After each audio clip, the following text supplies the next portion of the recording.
امام مالک رحمۃ اللہ علیہ فرماتے ہیں کہ حضرت عمر رضی اللہ تعالیٰ عنہ نے مسجد نبوی میں کسی کی آواز سنی تو اسے بلا کر دریافت فرمایا کہ کس قبیلے سے ہو؟ اس نے کہا کہ بنو ثقیف سے۔ اس پر حضرت عمر رضی اللہ تعالیٰ عنہ نے فرمایا اگر تم مکہ اور مدینے سے ہوتے تو میں تمہیں سزا دیتا، کیونکہ ہماری ان مساجد میں آواز بلند کرنے کی اجازت نہیں ہے۔ میرے عزیزوں، مدینہ منورہ اور مسجد نبوی بڑی حساس جگہ ہے، اور اب وہاں جانے والوں کی خاص کثرت بھی ہو گئی ہے۔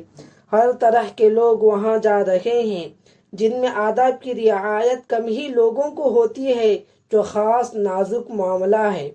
میرے خیال میں حج و عمرے پر جانے والوں کو خاص طور پر مدینہ منورہ کے آداب و فضائل پڑھنے چاہیے۔ اس سلسلے میں بہت ساری کتابیں موجود ہیں، علماء سے رابطہ کر کے معلومات حاصل کر لیں۔